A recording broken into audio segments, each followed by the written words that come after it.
And Daniel, make sure everybody's muted.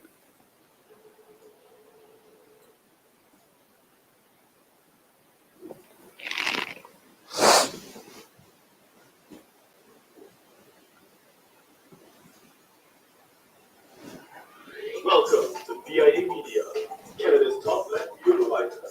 Whether you're looking for something on fashion, art, music, or simple lifestyle, we bring you the best of black beauty in Ottawa has to offer, and so much more. And better yet, do you have a project you need help with? Well, look no further. We provide equipment, studio, and office space, as well as a team of dedicated individuals to help you bring those ideas to life. So don't wait. Check out our new website at biamedia.ca for more information on how to contact us and start creating today. BIA Media, your way.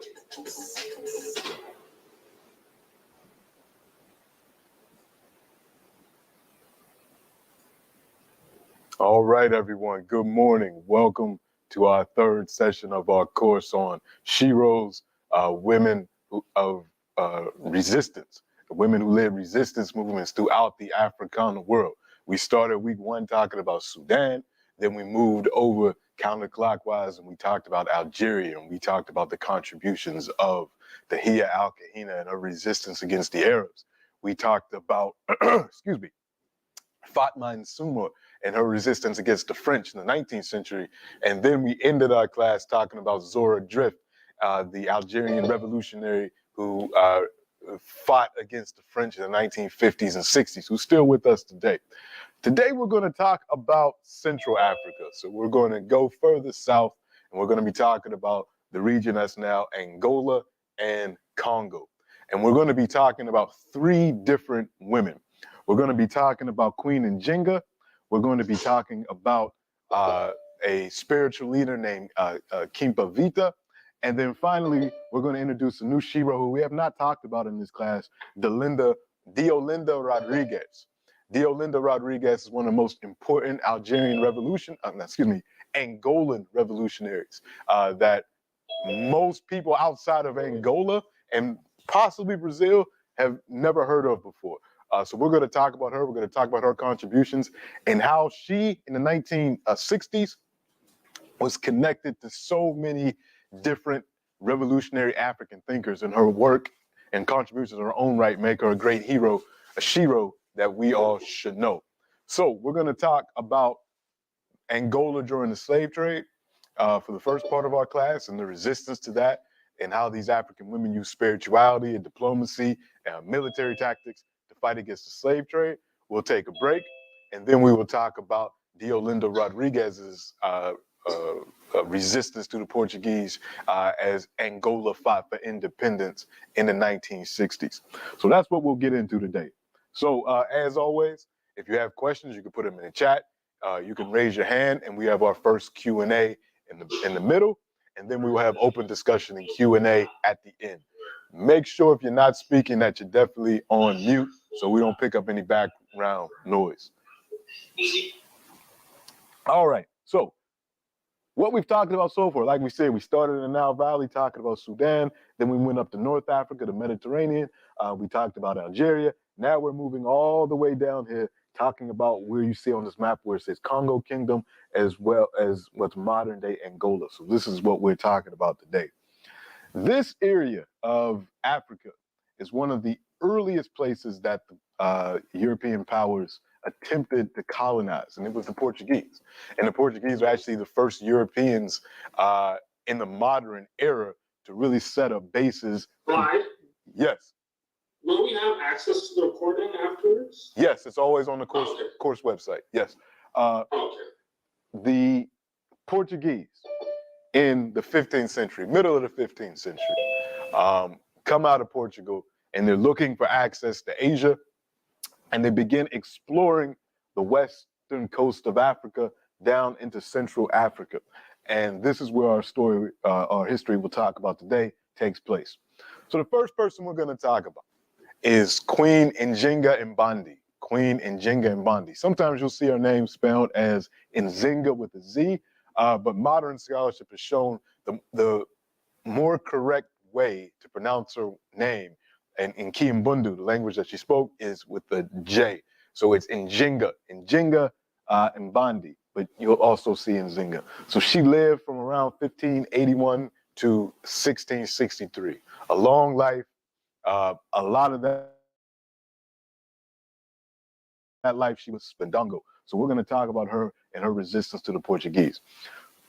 The sources that we use to reconstruct this history, if you're interested in going deeper, Portuguese colonial records, as well as the records written by Italian missionaries who were in the region at the time, observing what was going on. Nzinga had Italian missionaries in her court in the later years of her life who often wrote down a lot of her history and what was done in her court. So we have those written records. And then, of course, we have the oral history of people that speak Kikongo and people that speak Ki and Bundu, who talk about what's going on during this time period. We're not going to start directly with Nzinga. We have to talk a little bit, maybe about a century before her time. And we need to set the scene about Portuguese interference in Central Africa, which goes back to the early 1500s. If you want a good secondary source about this time, this is the book that you should use. It came out about 3-4 years ago. It's Njinga of Angola, Africa's Warrior Queen by Linda Haywood. Linda Haywood is a professor at Boston University. She's a specialist in Central African history. And this is a book that everybody should own. It's a good read. It's a quick read, a lot of good information. And in fact, it's the first full-length book on the life of this woman. There were a lot of journal articles written about her, book chapters written about her, but no full-length biography of Njinga existed, at least not in English, before 2018, 2019, when this book was written. So get you a copy of this book. It's relatively cheap on Amazon, and it's a good piece of history to have in your house. Just for the sake of clarity, when I talk about Ndongo, that's the name of the kingdom that she ruled. When I talk about Mbundu, that's the name of the people. That's the ethnicity, the nationality. And the language is Kimbundu. So these are Bantu-speaking people. It's a Bantu language. Whenever you see Ki in front of something, that means it's a Bantu language. It's a Ki Swahili, Ki Congo, Ki Lingala. These are all Bantu languages. So that's the key thing. Kingdom's name is Ndongo. The people are Mbundu. The language Kimbundu. All right. The Portuguese making their way down the coast of West Africa, get to Central Africa in the late 1400s, early 1500s. When they first come to Africa in the 1440s, one of the first things they do is they start kidnapping people. They start kidnapping people and then holding them for ransom so that they can make their introduction to the ruling classes in West Africa. So instead of just, coming with gifts, coming with diplomacy, they kidnap people so that they could force them to become translators and then hold them for ransom to communicate with the royalty around the Senegambia region. News of this starts to get out, and we see the first resistance to this type of aggression in 1447 and a very famous battle on the Diambos River in Senegal, where Africans in their war canoes attacked the Portuguese vessel and forced the Portuguese to flee back to Portugal. It's a very important African victory against European aggression. But the Portuguese keep coming, and eventually they make their way down into Central Africa, into the Kingdom of Congo, one of the most powerful kingdoms in the region. They interact with the king at the time. The king eventually, at one point, he becomes a Christian. The Portuguese baptize him. He wants to form a diplomatic relationship with Portugal. He sees them as equals. So the king gets baptized. He sees it as a ritual that will help him have this relationship with these new visitors that are coming to his kingdom. Eventually, though, that king reneges on his Christian commitments when the Portuguese tell him, you can't have multiple wives. Well, he said, then I won't be a Christian because I'm not giving up any of my wives. And it wasn't just out of, a selfish desire to have multiple women. There were political and economic implications to this. Because in this region of Africa, that's now the Republic of Congo, that's now Angola, that's also now part of the DRC, the Kingdom of Congo and the Kingdom of Ndongo, which we'll talk about that in Zinga rule, it wasn't an absolute monarchy. You had the king or the queen at the top, but underneath them were these provincial leaders. And one of the ways that the king kept the loyalty of these provincial leaders is that he married into their families. So having these wives formed political alliances. So for the king to repudiate 20 women that also were connected to these provincial leaders that were under his in his realm, that would have caused a whole lot of problems. So he said, no, I'm not going to get rid of that. So that brought him in conflict with the Portuguese. Because of the political situation in Congo and also in the kingdom of Ndongo, when the king died, it was not automatic that his eldest son or his eldest child would take over the throne. When the king died, a number of his children, whether from the principal wives or other wives, were entitled to become the next ruler. They had to have the support of the heads of the provinces, other influential people at court. So it wasn't automatic. Because of that, there was often fighting for the throne. Brothers fought sisters, brothers fought each other, cousins could even get involved sometimes. So a lot of people vying for the throne led to a lot of internal conflict that the Portuguese were eager to take advantage of, because the Portuguese realized two things. One, if we back the winner of the succession, then we will have direct access to the next ruler and we'll be able to trade and get preferential treatment and all these things. The second and perhaps more important aspect of this, the Portuguese realized that, hey, as they fight, they're going to have war captives. When this faction fights this faction, as they're engaging in these battles, they're going to have war captives. And the sides may think it's beneficial to sell some of these war captives to us, and we need the labor. Because by the time we get to the early 1500s, the Portuguese have now colonized Brazil. And in an attempt, just like the Spanish and the Caribbean, they initially attempt to enslave the indigenous people, but then they realized that African labor is also well suited to the work needed to be done in the Americas, in the mines and the plantations, so on and so forth. So they can get war captives from these African battles for succession that will become slaves in the Americas. So the Portuguese instigated a lot of these battles. They would back certain members of the royal family against others. And it doesn't matter who wins, because they're getting all these captives that they're now shipping to the Americas. So all of this is going on. But one of the sons of the initial king has become a diehard Catholic and is backed by the Portuguese, and he ends up becoming king. And that is Afonso I. But as he rules, he's starting to come in conflict with his brothers in Christ, the Portuguese, because of all of the activity around enslavement. The Portuguese don't want to trade for anything else other than human beings.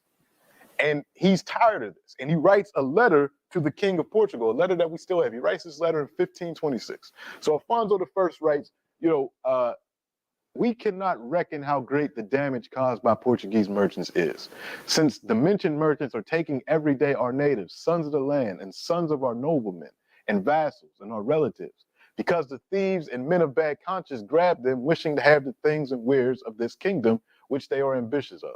They grab them and get them to be sold. And so great, sir, is the corruption and licentiousness that our country is being completely depopulated. And your highness should not agree with this, nor accept it as in your service. And to avoid it, we need from your kingdom. So this is what he's asking from Portugal. He says, we need no more than some priests and a few people to teach in the schools, and no other goods except wine and flour for the holy sacrament. That is why we beg your highness to help and assist us in this matter, commanding your factors that they should not send here either merchants or wares, because it is our will that in these kingdoms there should not be any trade of slaves nor outlet for them. Concerning what is referred to above, again, we beg your highness to agree with it, since otherwise we cannot remedy such an obvious damage. Then he talks about what happens when these Africans are taken. He says, as soon as they are taken by the white men, they are immediately ironed and branded with fire. And when they are carried to be embarked, If they are caught by our guardsmen, the whites allege that they have brought them, and they cannot say from whom. So that it is our duty to do justice and to restore to the freemen their freedom, but it cannot be done if your subjects feel offended as they claim to be. So when they would confront the Europeans about where did you get these people, the Europeans would say, we can't tell you where we got them from.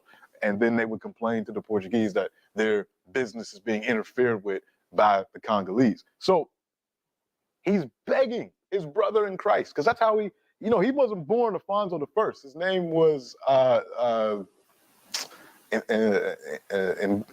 think his name was Mbenda. Can't remember his original African name. But his name was Zinga Mbemba. Thank you, Daniel. This is why you have a good teaching assistant. This right on cue. So he was given this name at baptism. He saw the King of Portugal as his brother in Christ. So he's like, this is against God. How are you allowing your merchants to do this? Of course, the King of Portugal basically ignored this.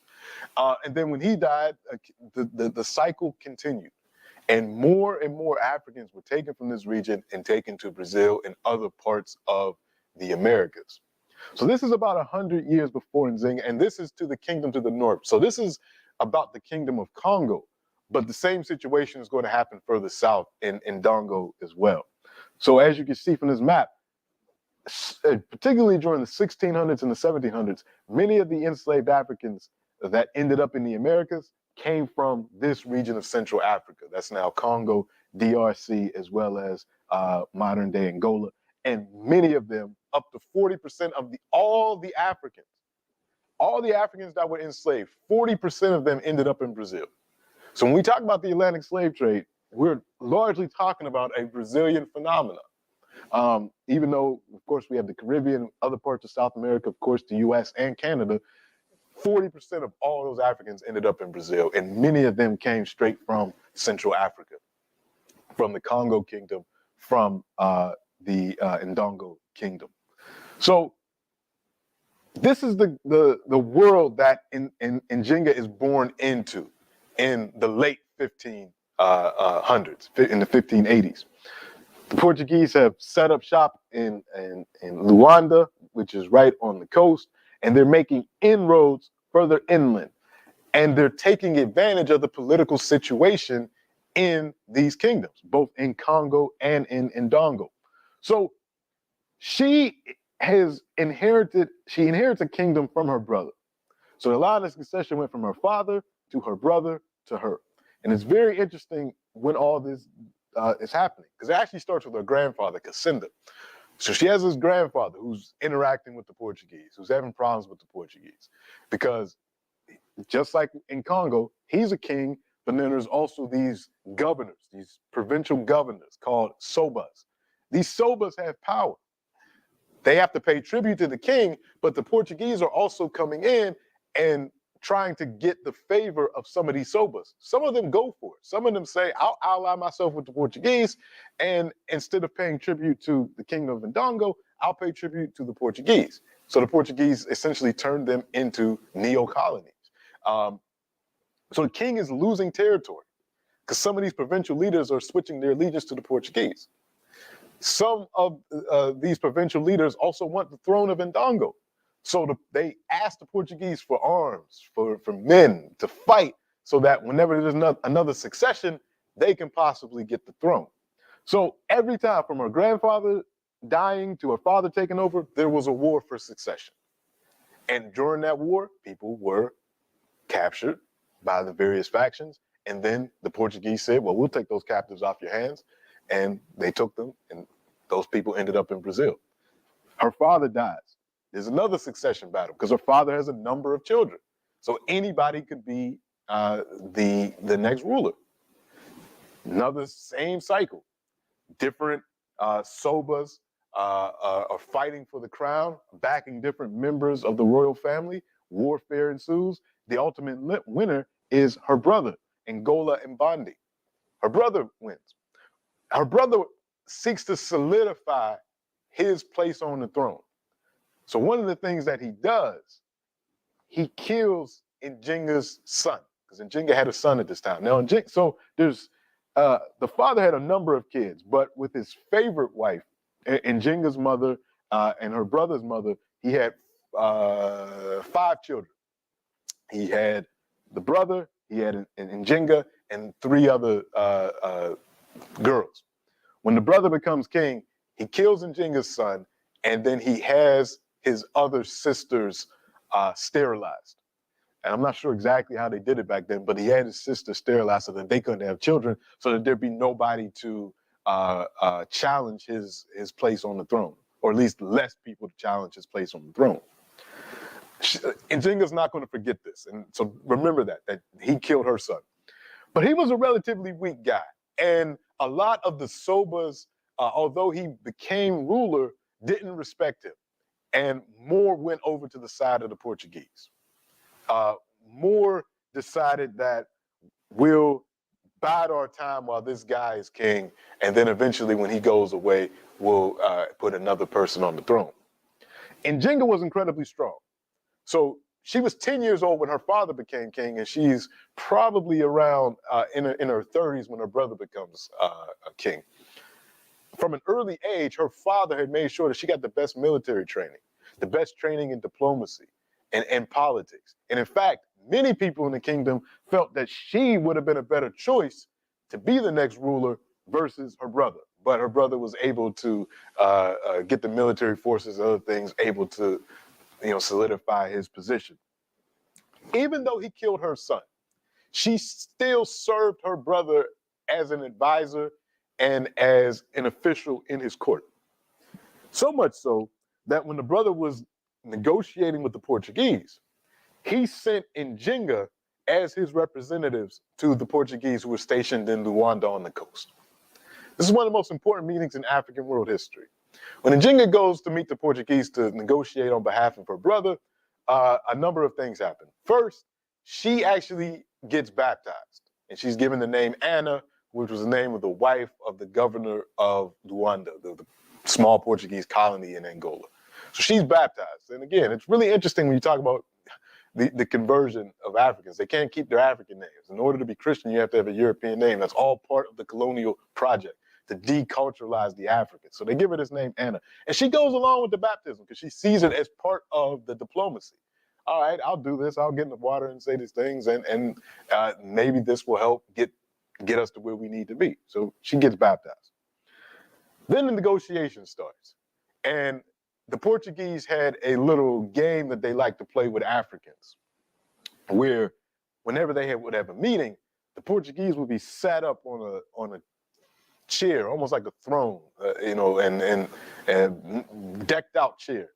And then for the Africans, they laid some carpets on the ground so that while the meeting is occurring, the Africans would have to look up at the Portuguese to kind of show that, yes, we're better than you, yes, you're subjugated, and we're not equals. Well, Njinga wasn't going to play that game with the Portuguese. So when they came into the room for the meeting, the Portuguese governor sat down. She snapped her fingers, essentially, and one of her female attendants gets down on all fours and makes a chair for him. And the Portuguese were so blown away by this that they had to, record it in visual, because this is the power of this woman. She didn't have to speak a word. Then the attendant knew what it was, because she wasn't going to let the Portuguese embarrass her. So she comes in, she's dressed in her African clothes, she's ready to negotiate, and she makes such an impression on the Portuguese. And she's able to get some concessions about, the Portuguese can't advance past this area. You can't build forts here. You have to respect this, that, and the third. So she's able to make some concessions with the Portuguese. But let me go back a little bit. So before she starts to rule, so after the wars that got her brother the throne, and even before that, the wars that got her father the throne, look at the years. Her father ruled from 1592 to 1617. Her brother ruled from 1617 to 1624. During that time period, because of these wars for succession, all these Africans going to Brazil, you get the emergence in Brazil of little Angola. Africans from Congo, Africans from Ndongo that were enslaved in Brazil fight. Because, again, think about it. They're war captives. So they were fighting in Africa. They lost the battle. Then they're sold to the Portuguese, put on the slave ship. Many of them die on the slave ships, but then they make it over to Brazil. That experience, even if, and you could have been on a boat with somebody that you were just fighting a couple of months ago, but that experience of going through that middle passage turned these people into what they call malungos. Malungos, Malungo, or Ungu sometimes. It's malungu or malungos, which means shipmate. It became a bond deeper than some familial bonds, because they went through that experience. So when they get to Brazil, these are people that have been fighting. They continue to fight, and they escape enslavement in Brazil, and many of them form an independent African nation in Brazil called Angola Janga, which the Portuguese referred to as the Republic of Palmeiras. And they set their political system up in Brazil the same way it was set up with some variation, because they did have to adapt to a new environment, but they had the same type of political structure with a king and multiple provinces where the king didn't have absolute power. So the first king on record that we have for Angola Janga is a man by the name of Ganga Zumba, and then he's followed by his nephew Zumbi and his nephew's wife Dandara. So Dandara is, at the same time that Nzinga and her family are doing their thing in Central Africa, Dandara and Zumbi and Ganga Zumba are ruling in Brazil. And the Portuguese fought against this. We're not talking about a little place. This was an actual kingdom that existed, an actual, I won't say kingdom, confederation that existed for 90 years in Brazil. Thousands of Africans lived in these villages that became Angola Janga. Even indigenous people and some poor whites operated in this region as well. And they fought against the Portuguese attempts for many years to try to reconquer them and bring them back into enslavement. And it wasn't until 1694 that they were finally defeated. But they weren't the only quilombo in Brazil. And a quilombo is a Central African term meaning war camp. So they brought the terms from Central Africa to name what it is that they were doing in the Americas. So there's a direct link.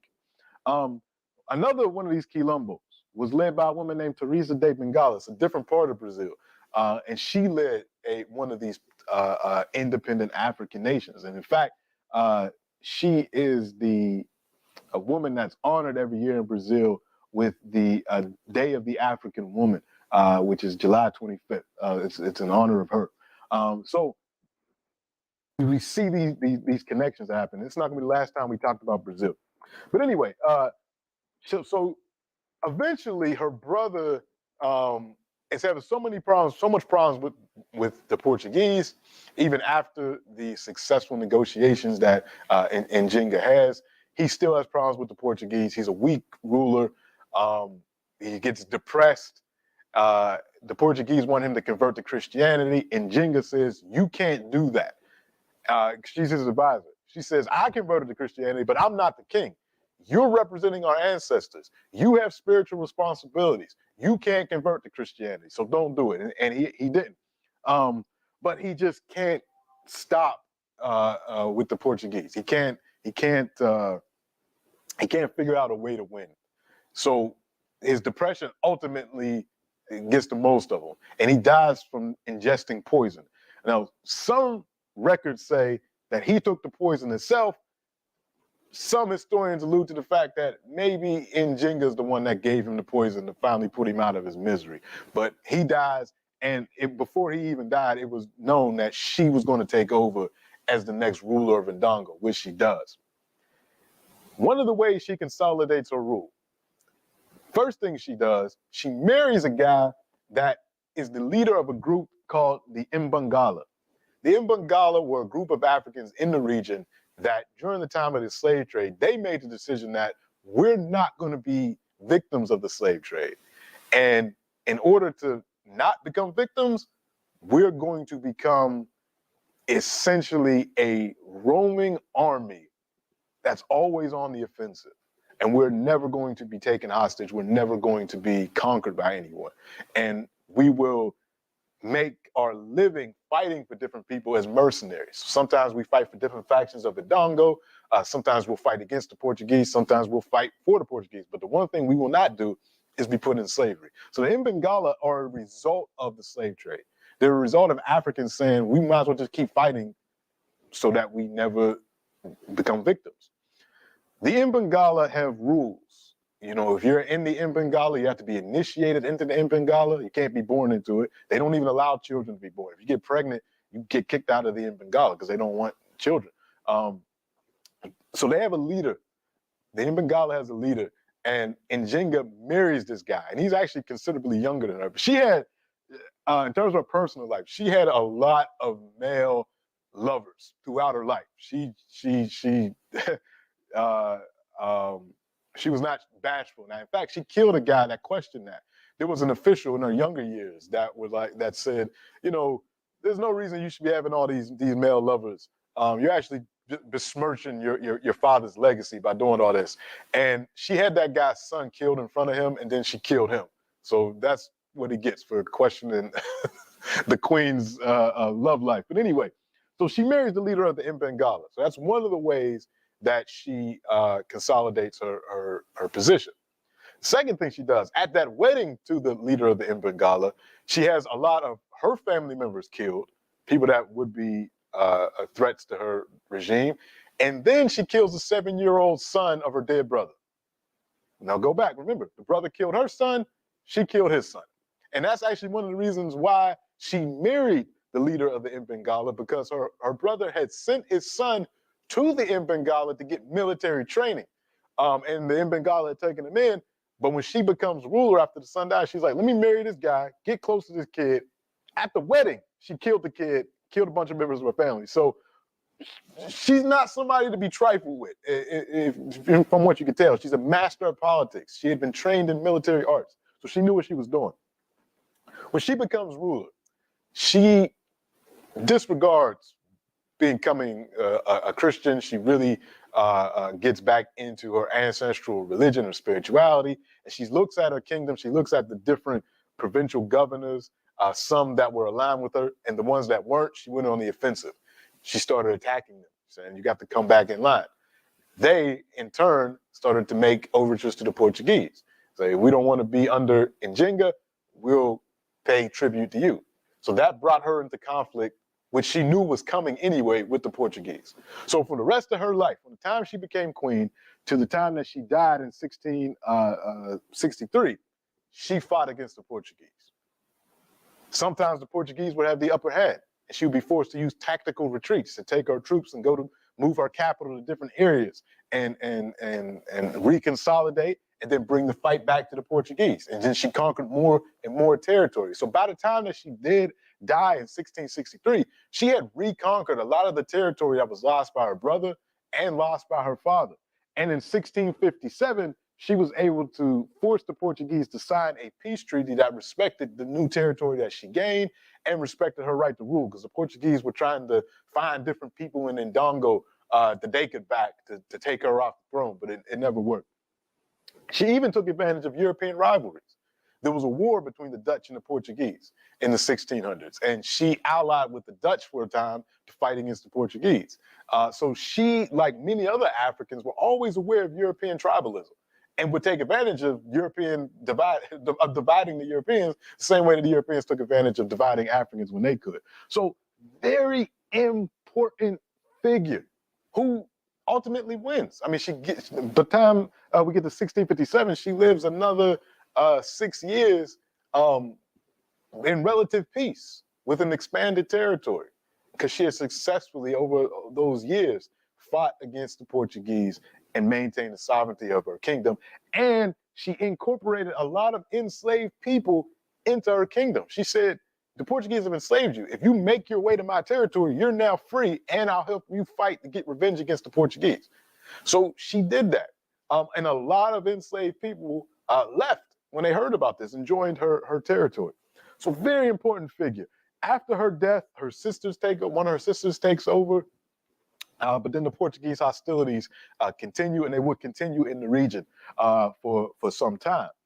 Now, all of this, again, these wars, these battles, even the battles that Njenga fought, sometimes when she lost, those captives, again, would be taken to Brazil and taken these other places. So this is how you see the African diaspora growing as a result of this.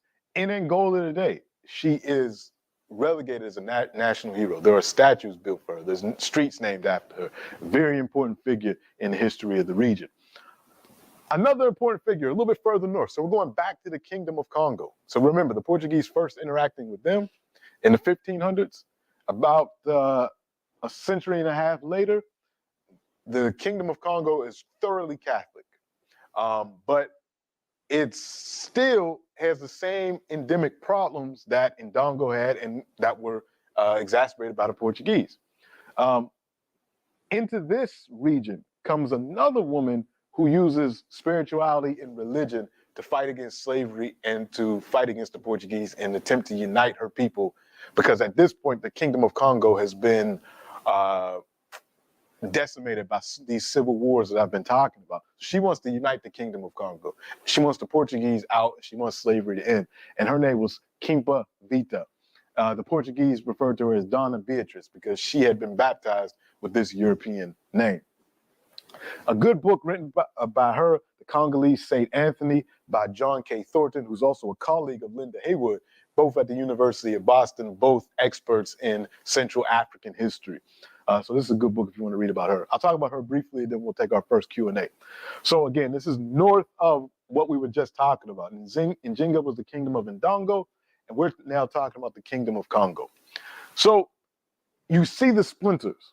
You had different people saying that they were the rulers of Congo. You had King John II, Pedro. You had these other regional leaders. So it's a very divided kingdom that she comes into. But she is part of an extended part of the royal family of Congo, and she wants to see our people united. Early on in her early life, she was trained in Congolese spirituality. She's trained as a priestess in their spiritual system.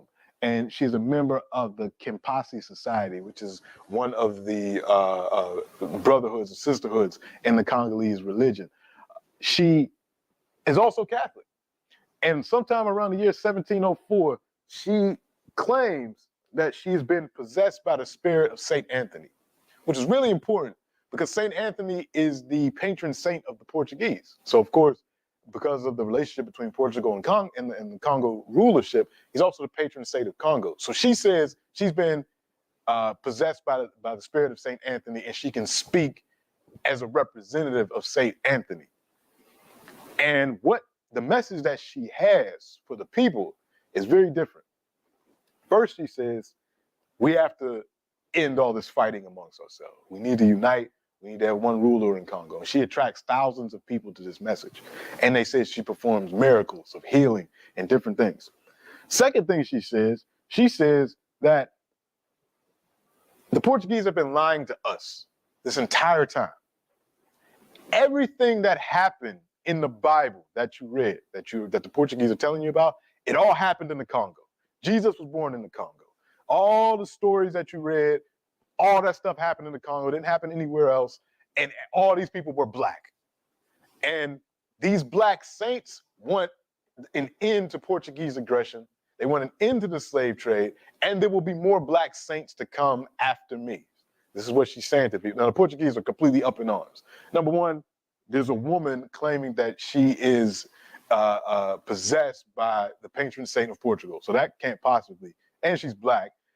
And she's talking about unifying the Congo kingdom, ending the slave trade, which is incredibly profitable to them. And then has the audacity to say that the people in the Bible were black and that this stuff took place in the Congo. So she was under threat. The Portuguese interrogated her. They fought against her followers. Even though she was relatively a peaceful person, her followers waged war against the Portuguese. She was ultimately killed, but her followers continued to fight against the Portuguese. And they were called Antonians, so followers of St. Anthony. Many of them were actually enslaved, brought to Brazil, and then some of them were even brought to the United States.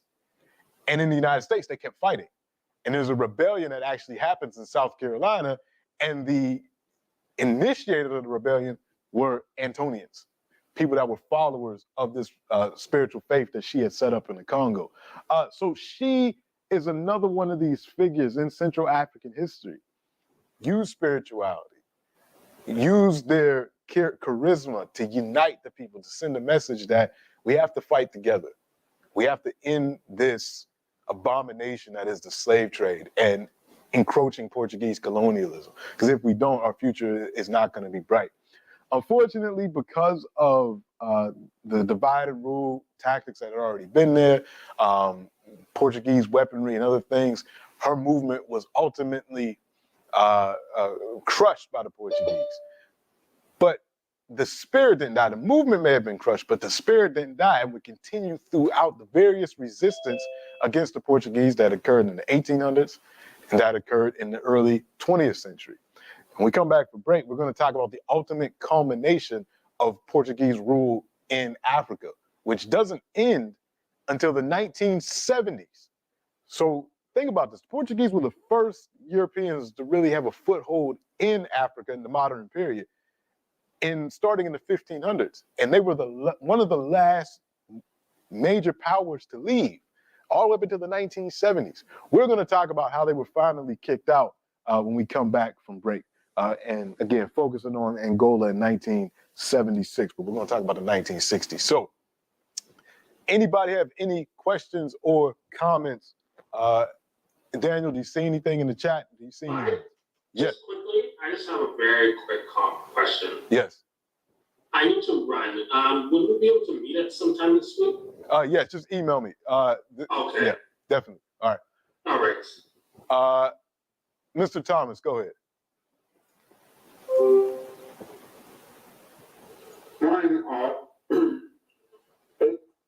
How is it that so many of us believe in Christ and these promises? Religion was used and maybe still being used as oppression. And yet we are led to believe that same evil is the redemption. How do we square that circle? That's a good question. And in fact, the next person we're going to talk about attempts to answer that. But essentially, the Christianity that was presented by the Portuguese is not, and the other European powers, is not a true representation of the message of Christ. So other African rulers have been able to use, and leaders have been able to use, and activists have been able to use the true gospel and the revolutionary message of the gospel. People like Nat Turner, people like Martin Luther King, people like Deolinda Rodriguez, who we're going to talk about, are able to use the liberatory messages in the gospels as a way to unite people and to fight against oppression, which is what the gospel of Christ is actually about, fighting against oppression and people treating each other right. So that's the reason why. That doesn't excuse, what I'm saying doesn't excuse what the missionaries did, what these various forces did in presenting their colonized version of Christianity. So I think that is how it's able to be squared. You know, in all these religions, whether we talk about Christianity, we're talking about Islam, we're talking about Buddhism or Baha'ism or traditional African religions, they're simply tools. They can be used to oppress people or they can be used to liberate people. It's just like a knife or a gun. You could use a gun to stick people up and steal from them, or you can use a gun to defend your family. So it all depends on who's wielding the tool. And that's the key element of that. And I think that's how you can square those ideas. But that's always a good question. Daniel, who's next? Mr. Francis and then Robin. Okay.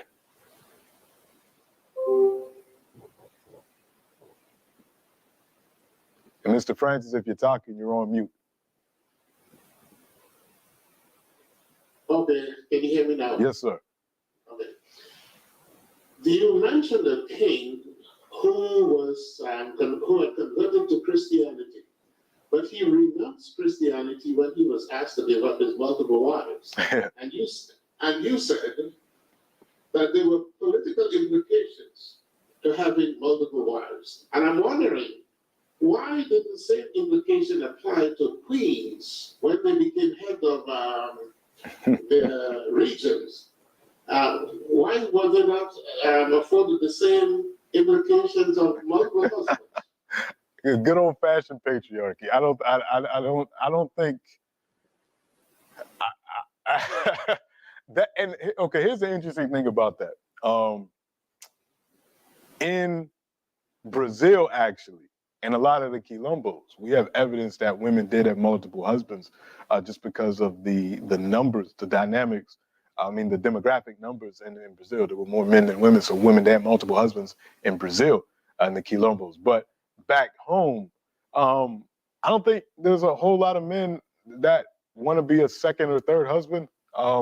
So that was why. Even when in Nzinga's example, like she always had one husband, but she had multiple lovers, as best to say. So when she wasn't married to the head of the Mbangala, the other men that she dealt with, they were never her official husband, because that would lead something. So yeah, it's interesting, and I think it also has something to do with biology as well, in that the king having multiple wives politically, you know, those mothers, you know who those mothers are. I mean, you know, when a woman gets pregnant, we know that the baby is hers. But if the queen was to have multiple guys that she married, there's no proof as to who the actual father of that baby is. So the alliances it doesn't lend itself to creating alliances, because a child is born, we don't know if it's that guy's kid, if it's that guy's kid. So how do we assess, where this kid goes? But if it's a woman, we know that she's the mother. So that kind of is how it works, if that makes any sense. Yeah, but that argument no longer is valid today. We got DNA to prove who the father is. So yeah, if we were going to set these political systems up today, we probably have a little bit more conversation about how that would work. But yeah, it's interesting. Yeah, it's something to think about for today. Robin, go ahead. Hey, Clyde. So you mentioned Zumbi, and I think I've mentioned before in the class that like Zumbi is like a national hero in Brazil. I'm wondering how that came to be, because I'm just thinking, and is it? When I say national, so it's like it's got a national day named after me, the national at the airport. But so one question is how that came to be, and then is it? I mean, obviously it doesn't look like this. The wealth and political power in Brazil is still very much held by the white folks. Right. So Right. Is that kind of like recognizing Black History Month? Exactly. Before, like, throw a bone and that thing, like. Exactly. No, it emerges in the late 1970s, 1980s. Brazil used to have an abolition day that is celebrated when slavery was over, but Afro-Brazilians rejected that in the 1970s and 80s when with the resurgence of the Black movement in Brazil. It's very similar to the George Floyd situation. After the killing of Robson da Silva, the Black community was mobilized in 1978 throughout Brazil, and some other racialized incidents happened. And then the Black Brazilian community, through Black consciousness and these other movements occurred in the 70s and 80s. They organized their own Black Consciousness Day, which was the anniversary of Zumbi's killing, which is in November. So that became the Brazilian Black History Month. And in order to, like you said, throw Black people a bone, a little symbolic gesture, the government has made that day, a day to recognize Black Brazilians, even though they're killing Black Brazilians at a incredible clip. I mean, it's something that makes police brutality against Black folks in Canada and the U.S. minimal compared to what's going on in Brazil.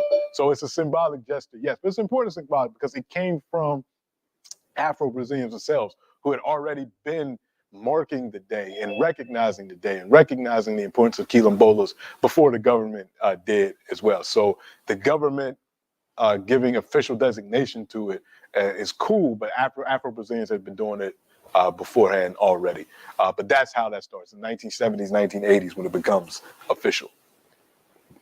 Any other questions or comments? And also, in our upcoming days, the Brazilian election is happening, which has a lot of impact on Afro-Brazilians. There's a far right-wing, the current president, Bolsonaro, is running again against Lula da Silva, who used to be president in the early 2000s, who is a representative of the Working Party, the Workers' Party. A lot of support among Afro-Brazilians, but this right-wing guy is the support of evangelical Christians and some other folks. And there's been a lot of attacks on African spirituality lately in Brazil. So it's a lot going on right now. So that's an important election, and it's a runoff election. So they had the general election a couple of weeks ago, and Lula da Silva won, but by a slim margin. So they're now having the runoff between Bolsonaro and da Silva, and it's really close. So over the next couple of days, we have to pay attention to see what's going on in Brazil. And there's also worry that Bolsonaro might try to pull a Trump, and that he won't accept the election results if he loses. And there's some question about where the military might go with that. So it's an important thing to pay attention to. So watch the news about the Brazilian election runoff, which is happening on tomorrow and Monday, I think, is when the actual elections are occurring. I think it's the 31st. All right, so let's get back to it. We're going to actually talk about Brazil a little bit more today as well. By the time we get to the 19th century, the 1800s, as the rest of the scramble for Africa is taking off, the Portuguese realized that we should consolidate this colony of Angola, because it started just on the coast in Luanda. But by the time we get to the 19th century, early 20th century, the Portuguese have taken over the entire area you see there in pink that becomes Angola. The Portuguese also hold Mozambique and Guinea-Bissau here in West Africa. These are the Portuguese colonies in Africa. So Mozambique, Angola, and Guinea-Bissau.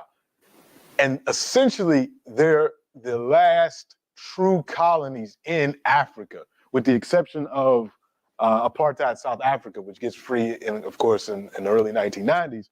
But Mozambique, 1974, Angola, 1976, and Guinea-Bissau, 1974. And this is really a result of an internal revolution in Portugal itself, which takes out a dictatorship, and then they give up their colonies. But that dictatorship, which operated from the 1920s or 30s up until 1972 or 3, one of the main aspects of that dictatorship was maintaining colonies in Africa.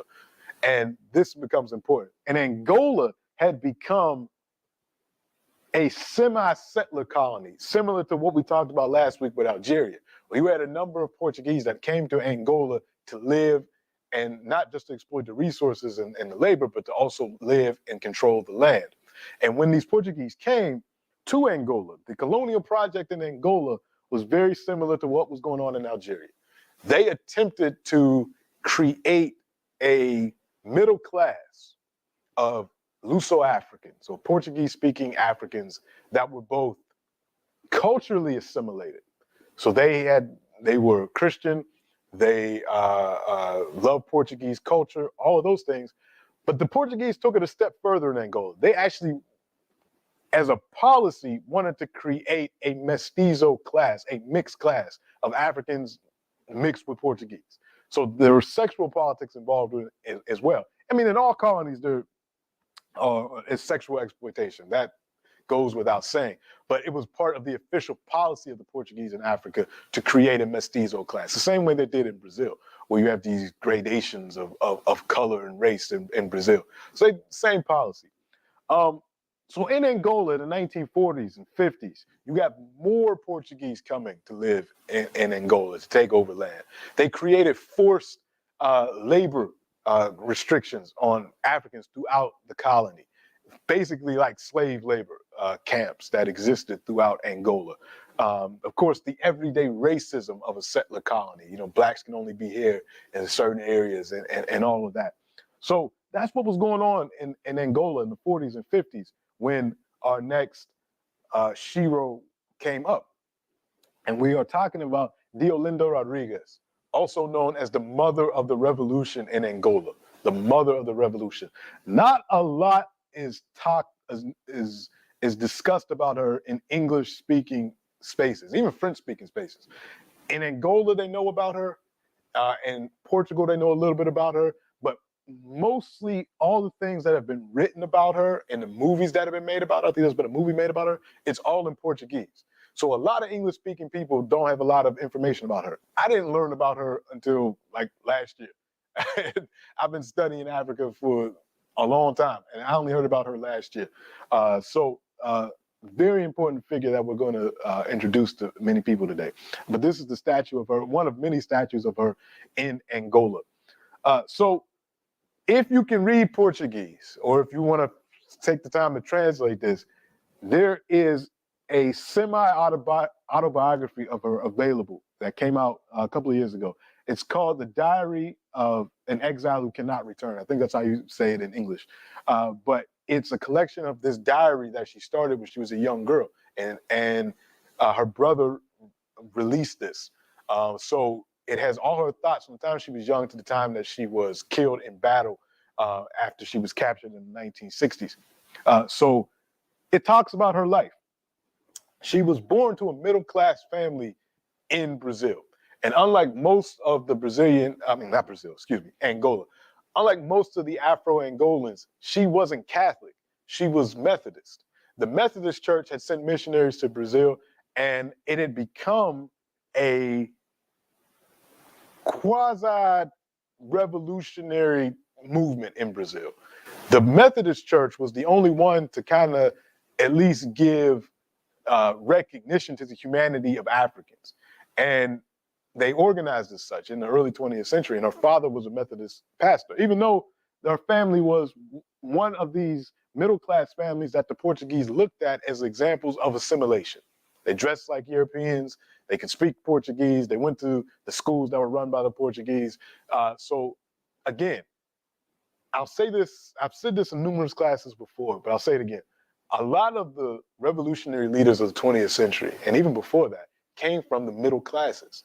There's something about people being able to see both sides, seeing what the oppressor does and how it affects the oppressed, and see the interoperatings of the oppressor that makes them even more revolutionary. So you got people like Toussaint Louverture in Haiti, who was a free black, who was, in terms of the slave system in Haiti, relatively middle class. You have people like Fidel Castro, who came from a pretty wealthy family, or Che Guevara from Argentina, he was a doctor in Argentina, and others who come from these middle classes that are able to see. Nat Turner in the U.S. was enslaved African, but he was allowed to be a roaming Baptist preacher. So in terms of the slave system, he was a privileged slave. If there's anything, if that word exists, that's what he was. So a lot of people from the middle class a lot of revolutionaries come from this segment of the population. But she grew up, relatively privileged. Her family actually, as her father moved around the country preaching, she was able to observe the rural areas, because she was born in Luanda, in the capital, but she was able to go into the rural areas and see the forced labor and see how people were being exploited by this colonial system and see the racism of the Portuguese in Angola. But she rebelled against that. Even though she was in this family that was focused on assimilation, she continued to wear African clothing. And the information that I got here is from one of the only full-length articles. There's no full-length English books about her, but there is a very good article that I've put on our course website, and the name of the author is escaping me. I'll look it up when we go to our break. But it's on our website where you can read this in more detail. She continued to wear African clothing. She walked through downtown Luanda with no shoes, the same way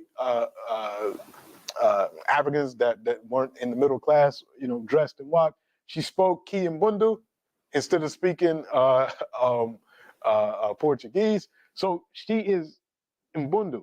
She speaks Mbundu. She spoke multiple languages. She spoke English, German, French, Portuguese, Kiambundu, and some others. She whistled, and she refused to straighten her hair her entire life. She refused, and that was a key element of the assimilation process. And we know all about that, the hair politics of particularly African women.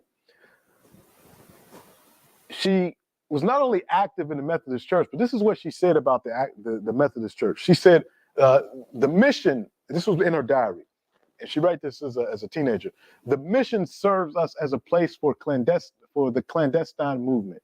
Even in our prayers, our eyes speak politics. But the person that was over the mission thinks we are meditating about the Lord's word.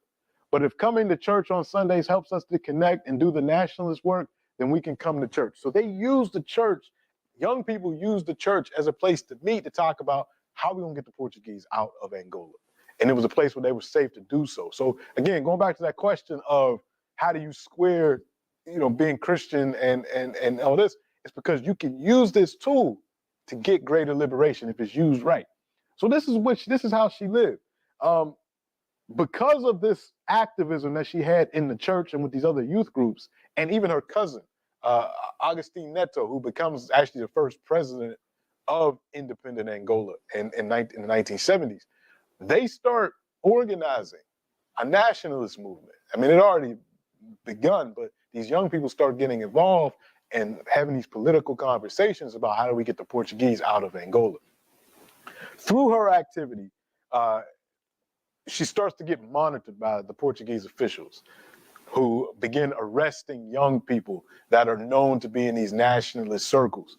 And eventually, she has to leave Angola out of fear of being arrested. There's an arrest warrant out for her. So first she goes to Portugal, and then she makes her way to Brazil because, again, Brazil and Angola both colonized by the Portuguese. There's this Portuguese connection. So a lot of students from Angola go to Brazil to study. So she actually goes to Brazil, and she sees the same thing in Brazil. She sees the races because she's still connected with the Methodist Church, and they have elements in Brazil too. So she goes to Brazil as a part of the Methodist mission. She's in Brazil, and she sees the same racism that she experienced in the cities in Angola and throughout her experiences in colonial Angola. And she writes about that in her diary. And she's starting to see the wider world of white supremacy. While she's in Brazil in the late 1950s and 1960s, and she's quite cognizant about what's going on in the rest of Africa, different countries are getting independence, or independence movements are growing throughout Africa. She's also seeing up north what's going on among Black people in the United States. So she takes it upon herself in 1959 to write a letter to this young Black minister guy that's suddenly been in the news since 1957. So only about 2 years this guy's been in the news, but he's doing some good things in America. So she decides to write a letter to this young minister. And the young minister writes back to her in 1960. And that young minister is Martin Luther King Jr. So she's in correspondence with Dr. King in the late 1950s. And she writes to Dr. King asking for advice. She tells him about Angola. She tells him about what's going on in Angola. She talks about her time in Brazil, but she's mostly focused on, this is what's going on in Angola. I've seen what you did with the Montgomery bus boycott and using nonviolence, and now you've become famous, and you're struggling against the same type of oppressions that we're fighting against. What's some advice that you can give me? So she's writing Dr. King from Brazil, and Dr. King writes her back. And you can find this letter in Dr. King's digitized letters that are online. All of Dr. King's letters, or a lot of them, have been digitized and they're available to read. So Dr. King writes her back, and this is just part of the letter that he says. He says, I would say, however, that the first step toward rectifying the situation is to develop real leadership in your country. Some one person or some few persons must stand as a symbol for your independence movement. As soon as your symbol is set up, it is not difficult to get people to follow. And the more the oppressor seeks to stop and defeat the symbol, the more it solidifies the movement. It would be a wonderful, wonderful thing for you to return to your country with this idea in mind. Freedom is never achieved without suffering and sacrifice. It comes through the persistent work and tireless efforts of dedicated individuals. You must also know that what is happening in other countries in Africa will inevitably have repercussions in your own country. It is impossible for Angola to stand in Africa and not be affected by what is happening in Nigeria and in Kenya and in Rhodesia. And on the note, it's important that when we talk about Dr. King, and we do this in our Dr. King and Malcolm X seminars, that Dr. King had a knowledge of Africa. Dr. King was never divorced from what was going on the continent. Dr. King was there at Ghana's independence in 1957 as an invited guest. Dr. King was at Nigeria's independence in 1960. So King knew Africa. King was connected to various leaders in Africa. King never looked at the struggles of just what he would call the Negro in America as being somehow divorced from what was going on in Africa. King always had an African connection. So he says, and so your real hope lies in the fact that independence will be a reality in the whole of Africa in the next few years. You have my prayers and best wishes for God's blessings in all that you are doing. I hope that your studies ahead will be most fruitful and rewarding. Under separate cover, because he had to send this book, clandestinely, because the Portuguese were monitoring, our correspondence. I'm sending you a copy of a book of my book, Strive Toward Using Nonviolent Tactics and all that. Please accept this as a gift from me. I hope that you will find this humble work of mine somewhat helpful. So she was connected to Dr. King. She corresponded with Dr. King. She corresponded with the revolutionary out of Guinea-Bissau and Cape Verde, Amilcar Cabral, who was another young African seeking to get the Portuguese out of Africa. After Brazil, she goes to Drew University in the United States. And when she's in the U.S., same thing. She spends some time in Chicago over Thanksgiving, and she sees the poverty that Black Americans live in. And she writes in her diary that this is a worldwide thing. And she says, yeah, we have some white allies and supporters that help in these various moves. She said, but ultimately, I fear because of this situation that I've witnessed in Angola, in Brazil, and now in the U.S., this might come down to, this is her own diary. This might come down to a black-white confrontation, because I'm seeing this same dynamic everywhere that I go, whether it's Angola, Brazil, or in the U.S. Ultimately, though, she decides that she can't live in exile forever. She decides to go back to Angola, but she can't go directly back to Angola because the repression is upticked in Angola by the time we get to the 1960s. The Portuguese are committed to keeping their colonies in Africa. So while other countries get independence, Portugal is standing firm. So she has to go to the Congo first. And she goes there in the 1960s. And she's trained in the Congo by Cubans who are actually operating in the Congo. There's a whole story behind that. 1960 in the Congo gets independence. In June 1960, Congo gets independence. The president that's elected is prime minister that's elected is Patrice Lumumba. United States, Canada, France, Belgium all collude to assassinate Patrice Lumumba. He only lasts as prime minister for 6 months before he's assassinated. In somewhere around December 1960 or January 1961, all because he was going to use the vast resources of Congo for the Congolese people. That made him an enemy of U.S. companies, French companies, Belgian companies, and the Western world as a whole. After that, puppets were put in place in the Congo to rule the Congo, and the Cubans were there to back up the remaining forces of Lumumba who were going to try to recapture the country. And that's a clandestine operation because the Cubans couldn't let the Americans or anyone else know that they were in the Congo, because then it would become an international war, international scandal. So they sent a lot of Black Cubans that could blend in. So there's a whole story behind that. Che Guevara ends up in Congo for a while. But anyway, the Cubans are there, and they help train the MPLA. So that nationalist movement that started with the young people in Angola talking about freedom transformed into the Movement for the Popular Liberation of Angola, the MPLA. Her cousin, Agustin Neto, is one of the leaders. She becomes one of the leaders of the MPLA. And there are other factions in Angola that are fighting for independence, but some of them are fighting for independence from Portugal, but also have connections to the United States and Israel and some other reactionary powers. Because the U.S. is looking at the situation in Angola and they say the Portuguese are going to have to give up Angola. That's inevitable. We need to make sure that we got our favorite Africans in place so that we can keep the exploitation going. Even though it'll be an African leader, we'll do the same thing that we did in the Congo. Yeah, we got Mobutu over there, but we're still getting the resources. So you can have your black leader, but we want the resources, and we want a leader that's a puppet that's going to make sure that we get those resources.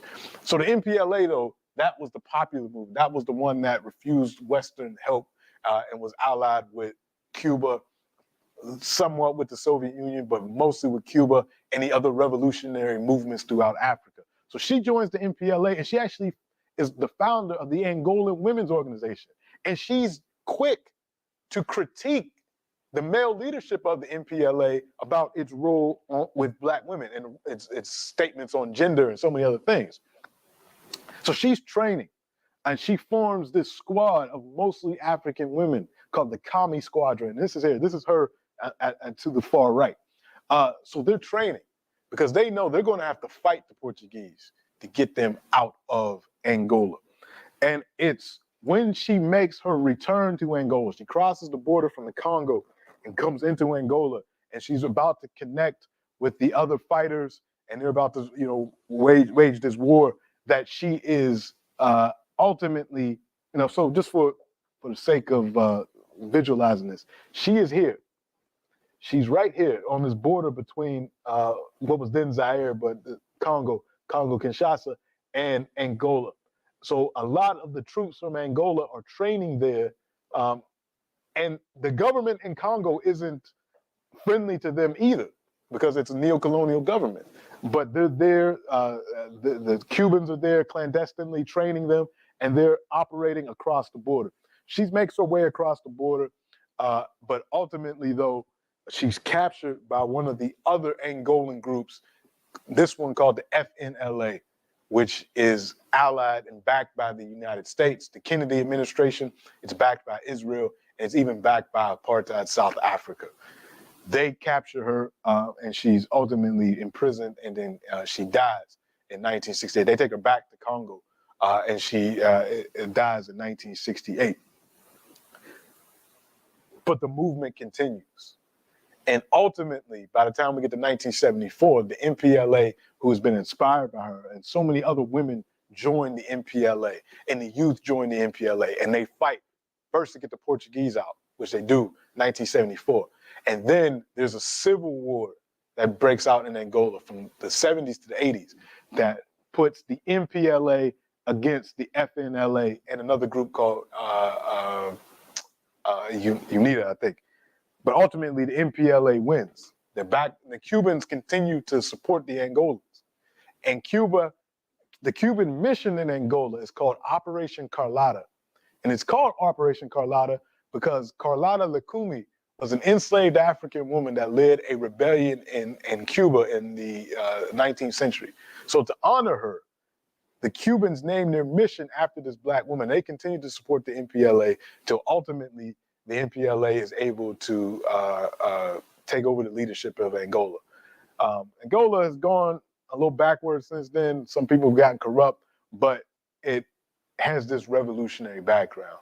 And it's all because, or partially because, of the work of Deolinda Rodriguez. During her time in the Congo, she had started a radio station to support the revolution. She had organized revolutionary fighters. She had opened up schools in the liberated zone. She had done so many things to support the revolution, and she is honored as the mother of the Angolan revolution. So we'll stop there today with Deolinda Rodriguez, and we'll pick up next week with some more tales of various Sheroes, some more history to discuss, and we'll just keep it going. So next week will be session 4. Does anyone have any questions or comments about anything before we close up? Daniel, anything in the chat or any hands? Yes, there were some questions in the chat from the session before break. Somebody asked, are there any traditions, rites, or rituals folks practice today to artificially create the Mulongo bond today? That's a good question. In Brazil, there are a number of ceremonies in Candomblé and the Umbanda spiritual traditions that unite people. I'm not for certain that they explicitly unite people as Malungos, but there's definitely a number of initiation rites and various rituals that are practiced in those two faiths. But that would be interesting to find out. I don't know the answer to that completely. Okay, the next question, are there resources which contain many examples of various oaths folks took to be part of their respective kingdoms or to be part of their resistant movement? They're not all in one place. There are allusions to it, but what you'll normally see in historical record is that the people took an oath, but the actual wording of that oath isn't usually there, because most of the time during rebellions or resistance against colonization, what we have written are the records of people that have either been captured or as a result of court testimony or these types of things. So it's not a lot of detail. It'll say something like, yeah, we all took an oath and maybe we drank a mixture of gunpowder and blood and we did this and then we went on to fight. But the actual wording of those oaths aren't there because a lot of this stuff was oral. So you might have some oral remembrance of what was said, maybe in some places, but very few times is it actually written down what those oaths actually asked of people. Okay, the last question, I think this was in reference to Kempa Vita. It said, the hats and headdress depicted in the various pictures of this queen resemble long blonde hair. Are we aware if that portrayal is purposeful? If so, why? I think that's just a veil. I don't think that's hair, but I think it's just like a veil. Yeah, I don't think that's a representation of hair. Okay, Robin and then Mr. Francis. Yes. Thanks for another great class. This is the updates now, right? Yeah, definitely. Yeah. So this week, Wednesday, Thursday, Friday, I attended a really great conference on Black mental health that was organized at the University of Ottawa by Professor Jude Melly Senat was there. So that was a great conference. Now they're going to share a whole bunch of the stuff. When I get the links, I'll share it like in next future classes. But the main thing I wanted to focus on was so I went there as a full-time activist. I went there looking for information on that would help me to focus where I need to push, right? So, like, literally the first night, there was the guy who gave the keynote the first night was Dr. Kwame McKenzie, and he was talking about a lot of stuff. And one of the things he said that at the federal level, what we need is like an actual law, like called like the Black Equity Law.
that actually, well, one thing that was quite telling during the election was 2.5 years after George Floyd, with thousands of white people out in the streets, Black Lives Matter. 2.5 years after that, we have an election where people are falling over themselves to say they won't defund the police. In fact, during one debate, one guy said, defund the police. That's such a stupid slogan. They all started laughing. Right? That's where we're at now. And then the Ottawa residents elected a guy who's very pro-police, who's going to throw a bunch of money at the police. Right? So that's where we're at. So I think the main thing is, so back to the federal level. So actually, what I mean the federal Black Parliamentary Caucus is now holding pre-budgetary consultations. They want people to give the recommendations of what they're going to the budget, and part of what we're trying to get is as many people as possible to participate in those consultations and to call for the Black Equity Commission to bring all that same demand, so that they see it coming from literally Black people across the country going, man, right? Because how are they going to say no? Right? They have one on anti-Semitism, they have one on the border. We're going to say no, they're saying no this right now. And then if we get that, again, it'll be very, regardless if there's a government change, it'll be very hard for them to undo. Right? To undo, the way they come along and get rid of ours, and use the other two. right? So there you go. Right. Thank you so much for that update, and as always for that. So we look out for any information on those initiatives. Mr. Francis, go ahead. Well, thank you again. The population of Brazil, in its majority, is essentially Black. But 51% of the Brazilian population is Black. And I'm wondering, after all these years, why have they still remained in subjugation? And we haven't seen a political leader rising up from that plurality of the Black population that to be in a more prominent position. Can you explain why? There's a lot of work that needs to be done to undo that. No, the myth of racial democracy that was pushed so heavily throughout Brazil in the 20th century. So more people are coming into Black consciousness and organized around that, but you still have people that are, as I used to say, Black is the ace of spades, that say that they're white because they got money. A lot of the football players in Brazil are backing this right-wing guy because they have money. So they're, even though they're, would optically be considered Black, they have this mentality that they're white because they have money, and then they're backing this guy. So you still have a lot of that stuff to fight through. Although there have been some gains, like one of the most important politicians in Brazil since the 1990s has been Benedita da Silva, a Black woman who rose from the slums to become governor of Salvador or Rio, one of the states, and also was a member of parliament, and she's older now, but she's still active and is a supporter of Lula da Silva. So you have some that are rising up, but more work needs to be done on that consciousness level, but it's being done, and a lot of Afro-Brazilians are rising up.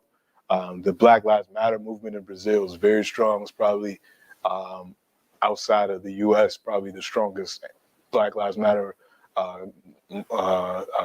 organizations in this part of the world. So work is being done, but a lot more work remains. And hopefully that they could get it together. I think this election is going to show a lot. So it's important to follow what's going on over the next couple of days, because it might get volatile if Bolsonaro doesn't win. If he keeps on with his promises, it could get very hot in Brazil over the next couple of days. So let's keep watching that. Is that going to be a reflection of the midterm election coming up in a week time? In Brazil or the U.S.? And no, you said Oh. in Brazil it could be volatile. Yes, yes. And I'm just saying that there is some concern about the volatility at the next midterm election in the United States. Oh yeah, it's and again, Brazil is different to the U.S., but there's also some similarities because you got people like Herschel Walker in Georgia, who is black but has lost his. I don't know if he ever had him. I don't know if it's those concussions or what, but this guy is, running. The Republicans picked him to run against another black man, and he's just making a fool out of himself. But the whites will vote for him, and even some lost-minded blacks will vote for him. So you will always find these people that are willing to, sell out their brothers for a mess of porridge or something like that. So, yeah, interesting times. Go. Finally, Dr. Ledbetter, was there not a black woman in Colombia who was running a couple years ago or last year for the presidency? And if so, can you elaborate? Oh no, she won. She's the vice president. She won. She was running as vice president, and she won. There's going to be an interview with her on CNN. I don't know if it came out yet, or it's coming out in a couple of days. But if you Google CNN interview with Francia Marquez, it talks about Ed. She dresses in explicitly African designs.